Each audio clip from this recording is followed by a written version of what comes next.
फिर मेरे को उस चीज़ों को देखते हुए एक समय ऐसा लगा कि इसमें जीवन नहीं गुजरेगा। ज्योग्राफी में सर का कोई मुकाबला नहीं है। देखा है, सुना है कि सर बड़े विद्वान है ज्योग्राफी के। प्रेरणा लेनी है कि हमें भी आगे चल के इस लेवल की मेहनत करनी है। सरकारी वैकेंसी में कहीं ना कहीं सिलेक्शन हो ही जाएगा। एक दिन ऐसा आए, आप लोग अच्छे मुकाम पे जाए तो हमें बड़ी अच्छी खुशी हो, हमें बड़ा फक्र हो। सरकारी सेवा में जाना सबका एक सपना होता है। ये बड़ा सौभाग्य की बात होती है कि आपके पढ़े लिखे किसी अच्छे पदों पे जाए। जो 460 ट्रक होती है उसका खलासी होता है ना, खलासी, वो खलासी भी मैंने किया है। बताते वो सर गारंटी से बोलते कि ये क्वेश्चन आप लिख लो, मतलब आएगा।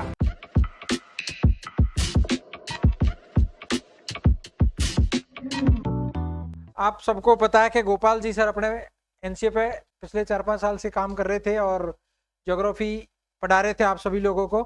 इनकी मेहनत रंग लाई, और मेहनत तो बहुत पहले रंग ला कर चुकी थी, लेकिन गवर्नमेंट के कुछ कारनामों की वजह से डिले हुआ। और Gopal ji sir 2nd grade teacher में ज्वाइन किया पिछले साल 4 तारीख को ही।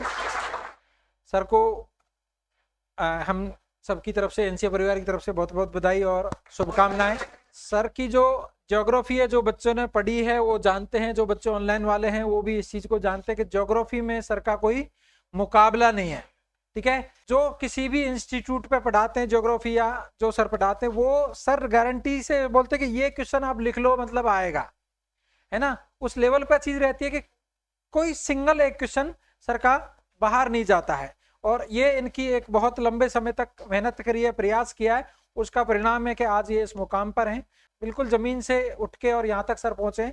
हम सबकी तरफ से बहुत बहुत शुभकामनाएं सर को कि हम मेहनत करें और एक अच्छे मुकाम पर पहुंचे, तो ये अपने लिए बड़े सौभाग्य की बात है। एनसीए परिवार के लिए बड़े सौभाग्य की बात है कि गोपाल सर जो एक ज्योग्राफी के बड़े, लेकिन मैंने देखा है, सुना है कि सर बड़े विद्वान है ज्योग्राफी के, बड़ा इनका नाम है ज्योग्राफी में। और जिनका नाम है इसका मतलब है कि वो सरकारी वैकेंसी में कहीं ना कहीं सिलेक्शन हो ही जाएगा, और उन्होंने सर ने साबित भी किया इस बात को। तो सर को बहुत बहुत बधाई, सर के परिवार को बहुत बहुत बधाई, और आने वाला जीवन इनका बड़ा मंगलमय हो। आप लोग तालियां बजा रहे हो तो आपको इस चीज़ से शिक्षा लेनी चाहिए, क्योंकि ये ताली आपके लिए भी एक दिन बजाई जाए, ज़्यादा बेटर होगा। क्योंकि आज जैसे सर के लिए बड़ा खुशी का पल है, हमारे लिए बड़ा खुशी का पल है। एक दिन ऐसा आए, आप लोग अच्छे मुकाम पे जाए तो हमें बड़ी अच्छी खुशी हो, हमें बड़ा फक्र हो कि ये बच्चा हमसे पढ़ के गया है। क्योंकि कैंपस, कृषि विभाग के कैंपस में जब मैं सुबह सुबह जाता हूँ तो 5-7 लोग आके धोख देने लग जाते हैं। बाकी स्टाफ वाले देखते, सर ये आपका क्या डेकोरम है? उनके सर ये अपने पढ़े हुए बच्चे हैं सारे। तो ये बड़ा सौभाग्य की बात होती है कि आपके पढ़े लिखे किसी अच्छे पदों पे जाए, अच्छी नौकरी में जाए, तो परिवार का मान सम्मान तो बढ़ता ही है, लेकिन हमेशा गुरुजनों का भी मान सम्मान बढ़ता है। और उनका सौभाग्य की बात होती है, बड़ी प्राउड फील करते हैं अपने पे कि अपने बच्चे इतनी अच्छी जगह पे गए। तो आप सब लोग भी जिस किसी की भी तैयारी कर रहे हो, बड़ी ईमानदारी और बड़ी मेहनत के साथ तैयारी करो। जैसे सर ने बड़े संघर्ष के बाद नौकरी मिली है, तो बड़ा संघर्षशील समय है। आने वाले समय में भी और बड़ा संघर्षशील समय आएगा। आप बेरोजगारी का स्तर देख ही रहे हो, किस स्तर की बेरोजगारी है। तो आप लोगों को किस स्तर की मेहनत करनी है ये आप पे बड़ा निर्भर करता है। सर का आज का दिन स्वागत का दिन है। सर को हम वापस पुनः ढेर सारी बधाई देते हैं, धन्यवाद देते हैं। धन्यवाद। तो बच्चों, आप सभी को जैसे पता है कि सर पिछले साल से 4-5 पिछले वर्षों से हम सभी साथी लोगों के साथ ये अपना अध्यापन कार्य करवा रहे हैं, लेकिन पिछले महीने ही इनका अध्यापन कार्य जो है एनसीए में रुक गया, यानी कि पूरे उदयपुर में रुक गया एक तरीके से, क्योंकि जिसकी सर प्रतीक्षा में थे और होना भी चाहिए, वो मुकाम सर को अब मिल चुका है। और सर एक सरकारी सेवा में चयनित अध्यापक के रूप में अपनी सेवाएं बच्चों को दे रहे हैं। तो हमें सर से यही प्रेरणा लेनी है कि हम भी आगे चल के कुछ ऐसा मुकाम हासिल करें। हमें यही प्रेरणा लेनी है कि हमें भी आगे चल के इस लेवल की मेहनत करनी है कि जिस मुकाम को हमने ठाना है उस मुकाम तक अपन पहुंच जाए। तो एक बार सभी विद्यार्थियों की तरफ से, मेरी तरफ से सर को और सर के परिवार को इस अवसर के लिए बहुत बहुत शुभकामनाएं। धन्यवाद।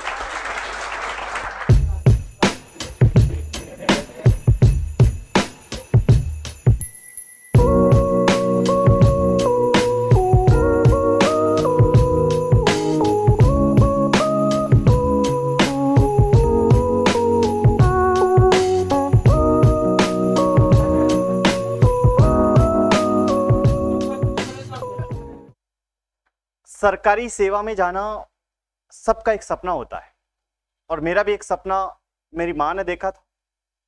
फादर मेरे नहीं थे, फादर 93 में एक्सपायर हुए थे जब मैं मात्र 3 साल का था और मेरी छोटी सिस्टर मात्र 3 महीने की थी माँ की गोद में। और सपना उन्होंने देखा था, परिवार में कोई पढ़ा लिखा नहीं था, बड़ा भाई 10वीं पास और सबके सब एक तरह से कह लो अंगूठा छाप। और मैंने 10वीं क्लास पढ़ा, उसके बाद मेरे को भी कह दिया कि हमारे इधर का एक ट्रेंड रहता है दक्षिण राजस्थान में झाड़ोल फलासा कोरडा की तरफ का कि व्यक्ति 10वीं 12वीं पढ़ ले और फिर सूरत, बॉम्बे, हैदराबाद, कर्नाटका जहाँ भी कुछ काम मिल जाए वहाँ कर लेना चाहिए। मेरे को आज़ाद कर लिया कि आपको जो करना वो कर लो। लेकिन मैंने कुछ छोटे छोटे काम किया। मेरा एक बड़ा स्ट्रगल रहा है इस यहाँ तक पहुँचने में। जो 460 ट्रक होती है उसका खलासी होता है ना, खलासी, वो खलासी भी मैंने किया है। और ये जो हमाल होते हैं मंडी में देखते हो आप लोग, बोरी तोकने वाला, बोरियां भी मैंने तोकी है।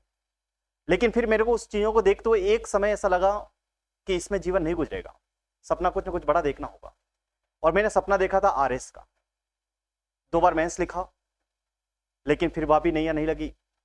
फिर वापस नए सिरे से कुछ ना कुछ जाना सरकारी सेवा में, तो सोचना जरूरी था। फिर मैंने B.Ed किया और B.Ed करने में हमारी धर्मपत्नी का बड़ा योगदान था। इन्होंने प्रेशर किया, ससुराल पक्ष से पूरी तरह से प्रेशर था B.Ed करो, जबकि मेरा ये मकसद था मेरे को प्रशासनिक सेवा में ही जाना, कि मेरे को शिक्षक नहीं बनना था। लेकिन धीरे धीरे फिर इंस्टीट्यूट लाइन में आया तो फिर लगा कि शायद अब पढ़ना भी चाहिए, शिक्षक बनना भी चाहिए। और विद इन 2015 की मेरी B.Ed कंप्लीट होती है, 2016 में विज्ञापन आता है, 17 में एग्जाम लगता है, 18 में पोस्टिंग होती है। मेरा चयन भी उसी पहले अटेम्प्ट में ही था, लेकिन कुछ कोर्ट इशू होने की वजह से हम लोगों को लड़ना पड़ा, कुछ पैसे भी लगे, बहुत सारी चीजें हुई, लेकिन वो नौकरी आज में हासिल हुई। मेरा केवल एकमात्र सजेशन रहता, हर समय विद्यार्थियों को कहता हूं कि आप अपनी किताबों के प्रति हमेशा ईमानदार रहें। बाकी लाइफ ऑफ पार्ट है, सारी चीजें होती है, लेकिन ये बेंचें बड़ी खराब होती है। इन बेंचों पर बैठने वाला व्यक्ति हमेशा सोचता ऊंचा है लेकिन उसके अनुरूप कार्य नहीं करता है। सोचता तो बहुत कुछ है वो, क्योंकि बाहर सामने किसी को देखता, कोई मोटिवेशन दे देता, बाह्य प्रेरणा होती है तो उसको लगता है मेरे को भी कुछ करना चाहिए, लेकिन उसके अनुरूप वो मेहनत नहीं करता। और मेरे क्लास, मेरे पास जो पढ़े हैं आप उनको किसी को भी पूछ लो, मेरी क्लास में मैं अनगल बातें 1% भी अलाउ नहीं करता, और अगर कोई अलाउ करता तो मैं बाहर भी निकाल देता क्लास से। और मैंने सुपरवाइजर के बैच में पिछली बार बहुत सारे बच्चों को बाहर भी निकाला था। वो पीछे असिस्टेंट बैठा, उनको पूछ लो। और होमवर्क सबसे इंपॉर्टेंट, यहाँ पे सबसे लेजी होता है स्टूडेंट, होमवर्क नहीं करता है। जब तक आप होमवर्क नहीं करोगे तो आप इस बात को मान के चलो आपको लिखने की प्रैक्टिस नहीं आएगी, क्योंकि आगे जाके कंपटीशन भले आपको गोले भरने हैं, लेकिन उस गोले भरने में भी आपका समय चला जाता है। लिखने की प्रैक्टिस अति आवश्यक है। मेरे पास आज भी सभी सब्जेक्ट के नोट्स हैं। मैं केवल ज्योग्राफी पढ़ाता था, लेकिन मैं सभी सब्जेक्ट में सब लोगों को कहता था मैं जितना पढ़ सकता हूं उतना मैं पढ़ता हूं, लिखता खुद हूं। और आज भी मैं आप लोगों से एकमात्र सलाह है मेरी, चयन चाहिए तो एकमात्र लिखने के हमेशा प्रैक्टिस रखना, लिखना कभी बंद मत करना। और दूसरा, यहां पर जितने भी विद्वान साथी लोग हैं वो सब के सब अपने अपने विषय के पारंगत लोग हैं। आप इनके ज्ञान का पूरा अनुभव उठाएं। और सर के बारे में तो क्या बोलना ही क्या, वैसे MBBS डॉक्टर साहब हैं। और जितने भी लोग हैं वो सब के सब अपने अपने सब्जेक्ट के महारथी हैं। मैं भी एक मेरे सब्जेक्ट का था, मेरे साथी लोग भी थे। और सेवा ऐसा नहीं है कि NCA पे बंद हो गई, ये छुट्टियां में मैं इधर ही नजर आऊंगा, है ना। और छुट्टियां सरकारी सेवा में शिक्षक भर्ती में हूं तो ऐसा कोई रोड भी नहीं रहता है कि कितनी छुट्टियां मिलेगी नहीं मिलेगी। शिक्षक बनने वाले लोगों को खूब छुट्टियां मिलती है। अभी शीतकाल की छुट्टियां मिली, हमारे को 12 दिन की छुट्टियां मिल गई, एक दिन और मिल गया, 13 दिन की हो गई। अभी जैसे ही दीपावली आती है लगभग 15 दिन के आसपास छुट्टियां हो रहती है। फिर आपका ग्रीष्मकाल आती है, लगभग 50 दिन की छुट्टियां हो रहती है। और बीच में ऐसे हफ्ते भर की और भी छुट्टियां बहुत सारी रहती है। तो हम मिलते रहेंगे। आपको केवल एकमात्र एक अपने माता पिता की आंखों में देखा करें। जब कभी लगता है कि मेरी पढ़ाई का मन नहीं है, कभी लगता बोझ हो गया पढ़ाई, तो कुछ भी नहीं देखना, अपने पेरेंट्स को देखो और अपने पेरेंट्स को इमेज करो कि वो आपको जो पैसा देते हैं हॉस्टल में रहने के लिए, कोचिंग के लिए, वो कैसे कमा कर लाते हैं। अगर वो आपको 5,000 या 1 रुपया भी अगर दे रहे हैं तो इसका मतलब ये मानकर चलना उन्होंने अपनी सुरक्षाओं में या अपनी सेवाओं में कहीं की कटौती कर ली है, तब जाकर वो आपको दे पा रहे हैं, बाकी पैसा नहीं है।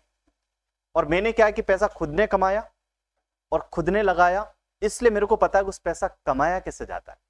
1 रुपया बहुत मुश्किल से मिलता है, लेकिन हम लोग क्या है कि हमें लगता है ठीक है सारी चीजें मिल जाती है। आपको सुविधाएं मिली है, उस सुविधा का पूरा फायदा उठाएं। और आप इस परिवार के साथ जुड़े हुए NCA परिवार के साथ, यहाँ पर सबके सब अपने लोग पारंगत हैं, सबके सब विद्वान साथी लोग हैं। आप इनके ज्ञान का पूरा पूरा अनुभव लें और आप जिस स्ट्रीम के साथ है उस स्ट्रीम में अपना पढ़ने का प्रयास करें। और लिखना, मैं जो पहले भी कह रहा हूं, उसको कभी भी बंद मत करना।